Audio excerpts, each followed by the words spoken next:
সময় উঠে না এই আমার ভাই সময় কোন জায়গায় উঠে ওইখানে 10টা 12 বিসমিল্লাহির রহমানির রহিম। এই মহামারী দুর্যোগের মধ্যে আমরা পাবলিক ইসলাম কলেজ কর্ণফুলী বিজেট চট্টগ্রাম অনলাইন ভিত্তিক ক্লাস আরম্ভ হয়েছে। এর ভিতরে বিগত দুটি বিজ্ঞান ক্লাসে সপ্তম শ্রেণী বিজ্ঞান প্রত্যয় অধ্যায়ের দুটি ক্লাস বিগত ক্লাসগুলোতে আলোচনা করা হয়েছে। আজকে আমরা নতুন অধ্যায় অষ্টম অধ্যায় শব্দের কথা আমরা এখানে আলোচনা করব। শব্দের কথা বর্তমানে আমরা বিভিন্ন ধরনের শব্দ শুনতে পাই। সাধারণত তোমাদের ঘরের দরজায় টক টক শব্দ করলে তুমি বুঝতে পারবে তোমার দরজায় কেউ অপেক্ষা করছে। দরজায় কলিং বেল বাজলে আমি বুঝতে পারি কেউ এসেছে। কারো পায়ের শব্দ শুনলে বুঝতে পারি কেউ আসছে। অর্থাৎ আমরা যা কিছু শুনি তাই হলো কি শব্দ। শব্দ আমাদের জীবনে খুবই গুরুত্বপূর্ণ ভূমিকা পালন করে। এটা অন্যের সাথে যোগাযোগের মাধ্যম হিসাবে আমরা সহযোগিতা করে। আমাদের চারপাশে বিভিন্ন রকমের শব্দ শুনতে পাই। বাঁশির সুর, গাড়ি হর্ন, পুকুরের ঘেউ ঘেউ শব্দ, মুরগির কুরু কুরু শব্দ, পাখির কলতান ইত্যাদি শব্দ হচ্ছে এক প্রকার শক্তি যা আমাদের শোনার অনুভূতি জন্মায়। শব্দ কিভাবে উৎপন্ন হয়, কিভাবে সঞ্চিত হয়, কিভাবে আমরা বিভিন্ন রকম শব্দ চিনতে পারি ইত্যাদি নিয়ে এই অধ্যায়ে আমরা আলোচনা করব। এখানে শব্দের কথা বলা হয়েছে। প্রথমে হচ্ছে তার শব্দের ধরনটা কি, এরপর হচ্ছে শব্দের উৎপত্তি, শব্দের সঞ্চালন, তরল পদার্থে শব্দের সঞ্চালন ও শব্দের বেগ, গভীর পদার্থে শব্দের সঞ্চালন ও শব্দের বেগ, এগুলো নিয়ে আজকে আমরা মূলত আলোচনা করব। কারণ হচ্ছে শব্দ কি, আমরা যা কিছু শুনি তাই হলো শব্দ।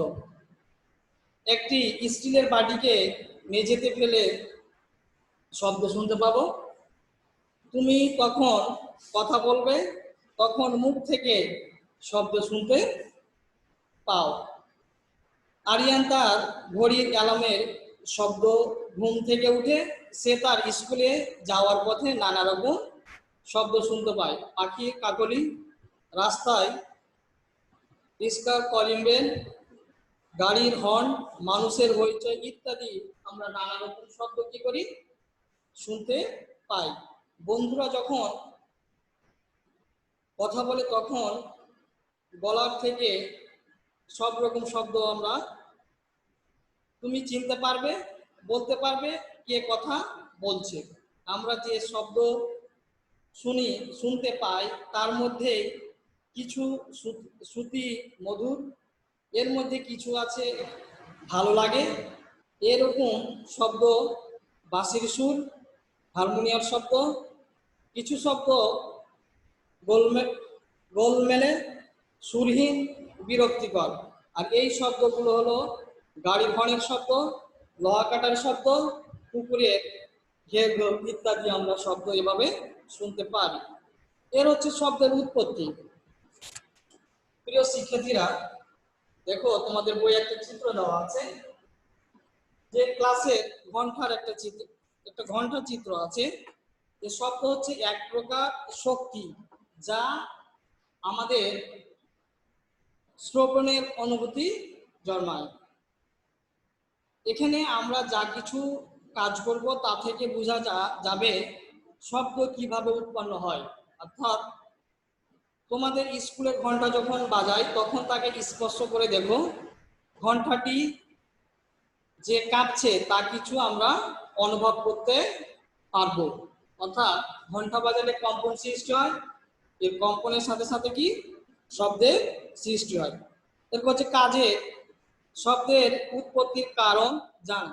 প্রয়োজনীয় উপকরণ একটি ধাতব পাত্র, কিছু দড়ি ও লাঠি। পদ্ধতি ধাতব পাত্রটি স্টিল বা অ্যালুমিনিয়ামের কোনো পাত্র হতে পারে, তা দড়ির সাহায্যে সুবিধাজনক স্থানে ঝোলায়। খেয়াল রাখতে হবে এটা যেন কোনো কিছু স্পর্শ না করে। এবার লাঠি দিয়ে পাত্রটিকে আঘাত করো। তোমার হাতের আঙ্গুল দিয়ে পাত্রটিকে আলতোভাবে স্পর্শ করো। তুমি কি পাত্রের কম্পন টের পাচ্ছ? লাঠি দিয়ে পাত্রটি আবার আঘাত করো, সাথে সাথে তোমার হাত দিয়ে পাত্রটি শক্ত করে ধরে রাখো। এখন কিছু শব্দ শুনতে পাচ্ছ, শব্দ শোনা যাবে না। অর্থাৎ যদি আমরা ঘন্টাটি হাত কি চেপে ধরি তাহলে আমরা শব্দ শুনতে পাবো না। অর্থাৎ পাত্রটিকে আবার আঘাত করো, শব্দ শুনতে পাবে। শব্দ বন্ধ হয়ে গেলে পাত্রটি স্পর্শ করো। এখন এই পাত্রটি কাঁপছে কিনা।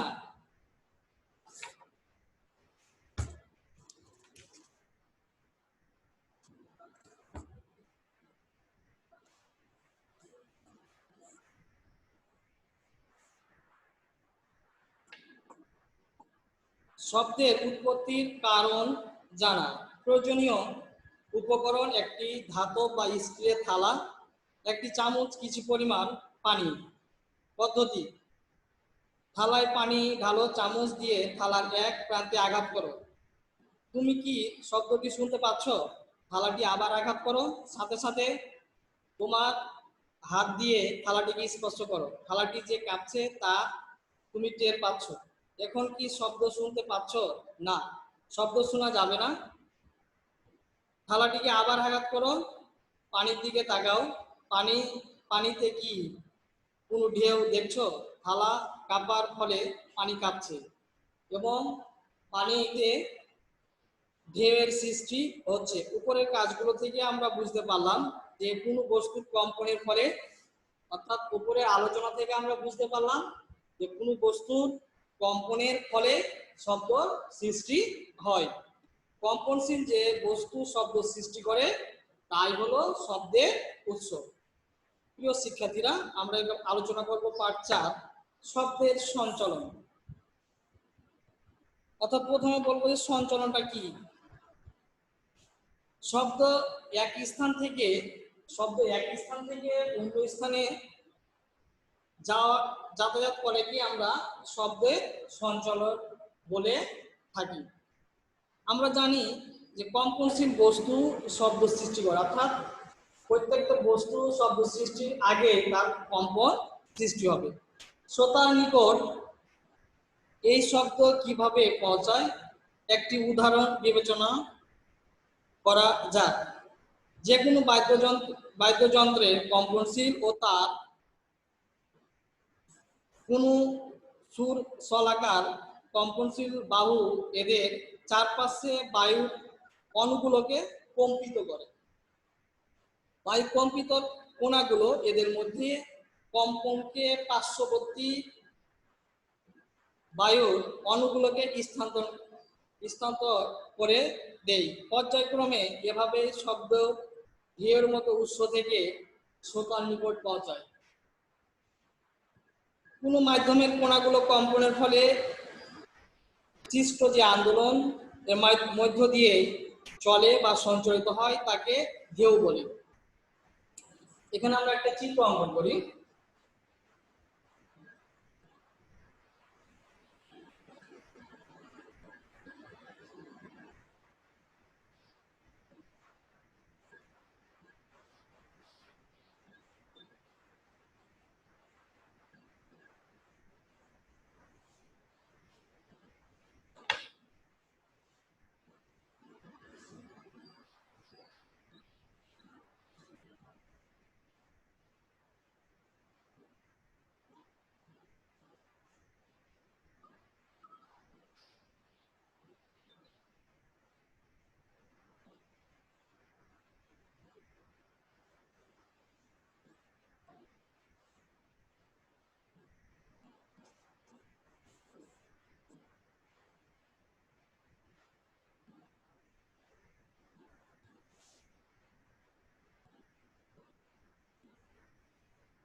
প্রিয় শিক্ষার্থীরা দেখো, শব্দ কিভাবে সংকরিত ও প্রসারিত হয় তার আমরা একটা চিত্র অঙ্কন করছি।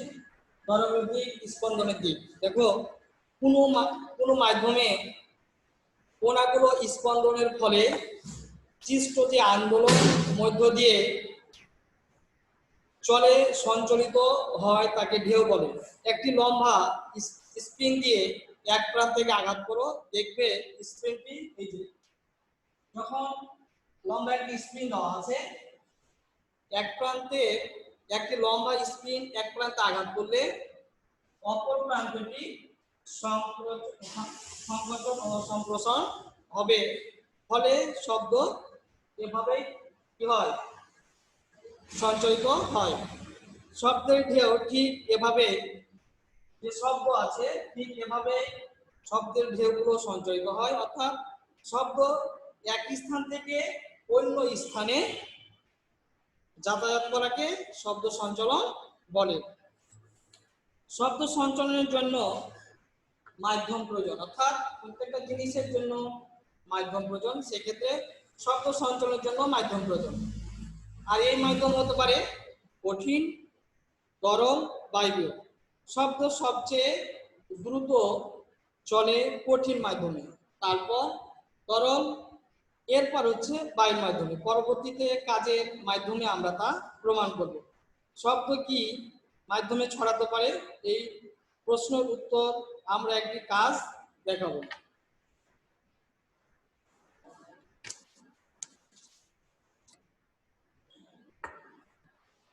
কাজ, মাধ্যম ছাড়া শব্দ সঞ্চয়িত হয় না, তা আমরা জানি, তা জানা। হ্যাঁ, যে শব্দ মাধ্যম ছাড়া সঞ্চয়িত হয় না। প্রয়োজনীয় উপকরণ: একটি ধাতব ঝুনঝুনি, একটি সরু কাঠি, একটি বড় মুকালা বোতল ও একটি কর। পদ্ধতি: কাঠির মাথায় ঝুনঝুনিটিকে সুতা দিয়ে বাঁধো,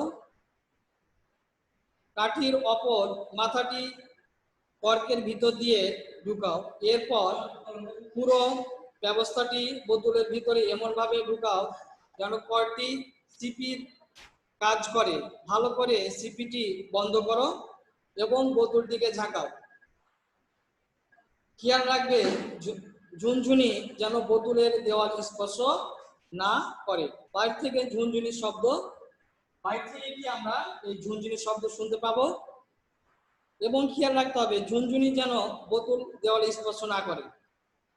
এভাবে কর্কটি খুলে একটু উঁচু করে ধরো, বোতলের নিচে একটি জ্বলন্ত মোমবাতি দিয়ে তাপ দাও, তাহলে গরমে বোতলের সব বাতাস বেরিয়ে আসবে।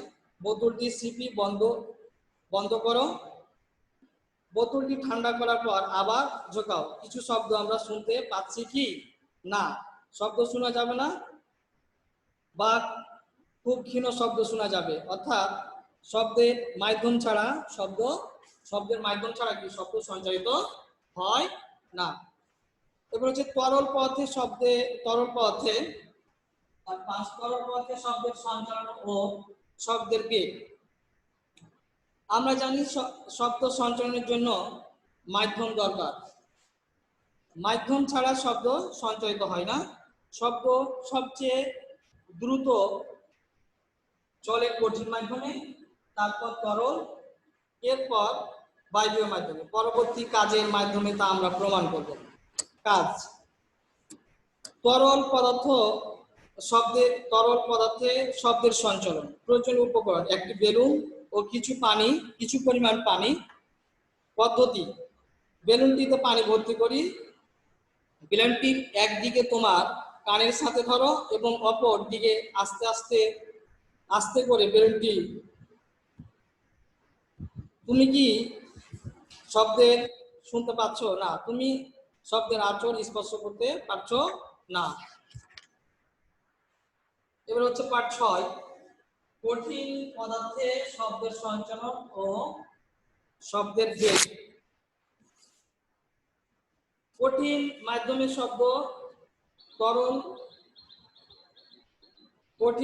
শব্দ বায়ু ও তরল মাধ্যমের চেয়ে দ্রুত ভালোভাবে সঞ্চারিত হয়। কাজ, কঠিন পদার্থের শব্দের সঞ্চালন। প্রয়োজনীয় উপকরণ: একটি ধাতব বা স্কেল বা লম্বা দ্বন্দ্ব পদ্ধতি। স্কেল বা দ্বন্দ্বের এক প্রান্ত তোমার কানে ধরো এবং অপর প্রান্ত তোমার কানে বন্ধ করে আঘাত আঘাত আস্তে আস্তে আঁচড় টানতে থাকো। তাহলে তুমি আঁচড়ের শব্দ শুনতে পাচ্ছ না? তোমার পাশে দাঁড়িয়ে থাকা বন্ধুদেরকে জিজ্ঞাসা করো তোমরা শব্দ শুনতে পাচ্ছ কি না। এমন এমন একটি পরীক্ষা তোমরা একটি কাঠের ধাতব পদার্থ টেবিলের উপর দিয়ে করতে পারবে। কাজটি করে দেখাও। কাজটি থেকে আমরা কি পেয়েছি তা তোমার খাতায় লিখো। কাজটি থেকে আমরা জানতে পারবো যে শব্দ কোনো ধাতু বা কাঠ দিয়ে চলাচল বা সঞ্চারিত হয়। বিভিন্ন কঠিন শব্দের বেগ কি হতে পারে? বিভিন্ন রকম হতে পারে।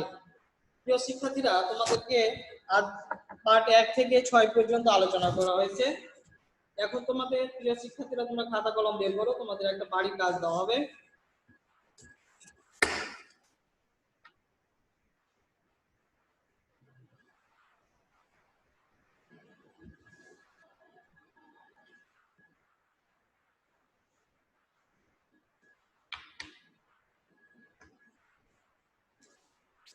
Number 1,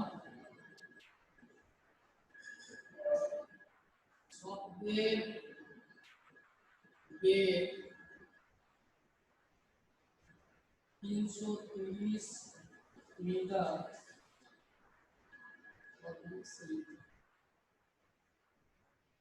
বায়ুতে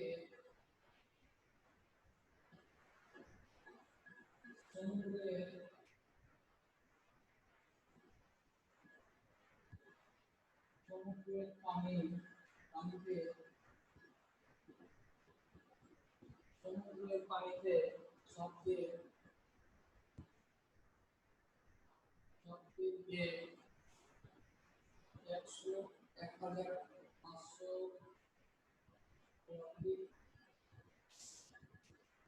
তীরে দাঁড়ানো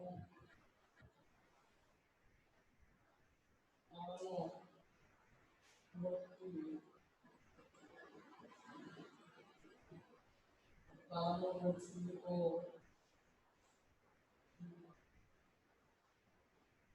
গুলি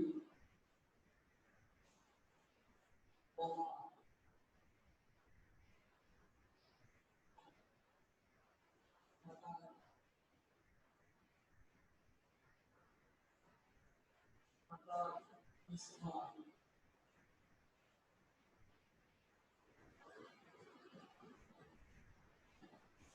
স্থান থেকে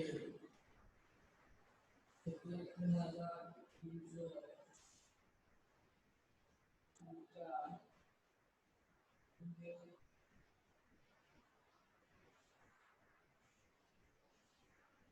দূরে আছে। 1 নম্বর প্রশ্ন, শব্দ কি?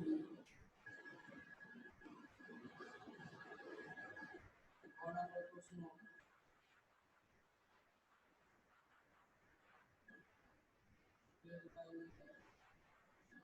স্থান রেলওয়ে পাতে টান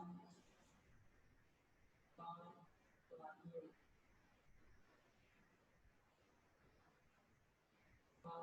রাখলে দূর থেকে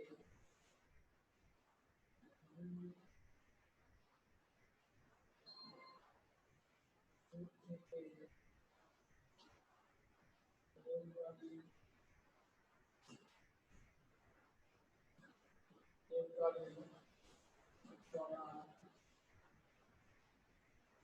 শব্দ শোনা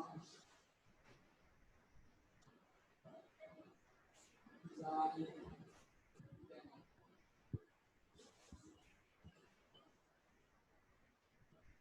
সংরক্ষণ বোমা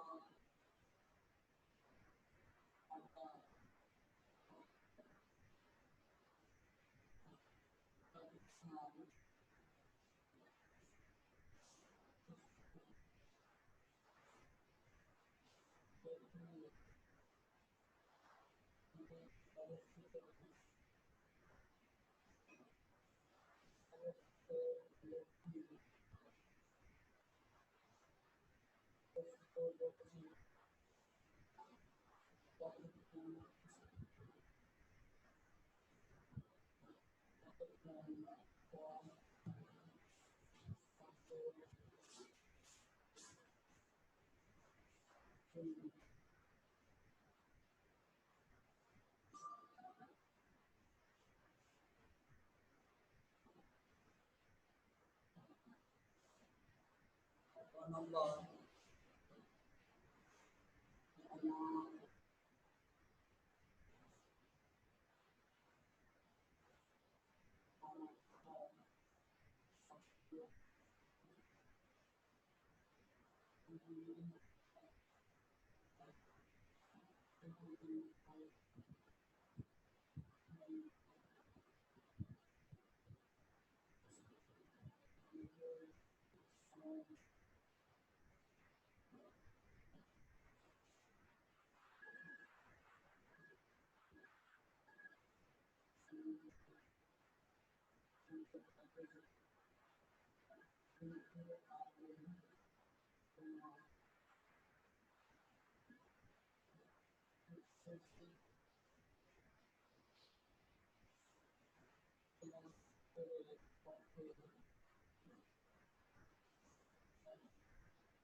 প্রিয় শিক্ষার্থীরা, আজকে পাঠ 1 থেকে 6 পর্যন্ত আলোচনা করা হয়েছে অধ্যায়ে।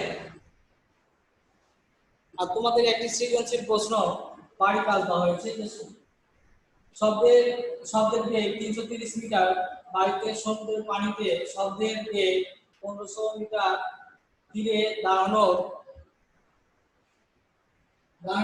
লোকটি ও ডুবুরি বোমা ফাটার স্থান থেকে 3300 মিটার দূরে আছে। প্রথম প্রশ্ন হচ্ছে যে শব্দ কি? রেল লাইনের পাশে কান রাখলে দূর থেকে রেলগাড়ি চলার শব্দ শোনা যায় কেন? 1 নম্বর প্রশ্ন হচ্ছে বোমা ফাটার স্থান থেকে তীরে অবস্থিত লোকটি কতক্ষণ পর শব্দ শুনতে পাবে? 1 নম্বর প্রশ্ন হচ্ছে বোমা ফাটার পর ডুবুরি কি একই সময়ে শুনতে পাবে? তোমার উত্তরের পক্ষে যুক্তি দেখাও। প্রিয় শিক্ষার্থীরা, যখন ভবিষ্যতে যখন স্কুল খুলবে তোমাদের বাড়ির কাজগুলো অবশ্যই তোমাদেরকে জমা দিতে হবে। তোমরা যদি বাড়ির কাজগুলো করে জমা না দাও তাহলে প্রত্যেক সাবজেক্টে যে বাড়ির কাজ একটা নির্দিষ্ট নাম্বার নির্ধারণ করা হয়েছে, ওই নাম্বার থেকে তোমরা বঞ্চিত হবে। তাই প্রিয় শিক্ষার্থীরা, এই করোনা ভাইরাসের মুখে তোমরা অযথা ঘোরাঘুরি না করে বাসায় সুন্দর করে মনোযোগ সহকারে পড়ালেখা করবে। এই বলে আমি আজকে আমার পাঠের বিষয়বস্তু শেষ করছি। আল্লাহ হাফেজ।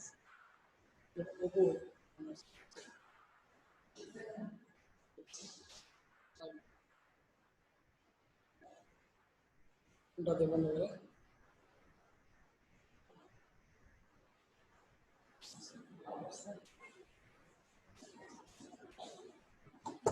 করে জানো শেষ।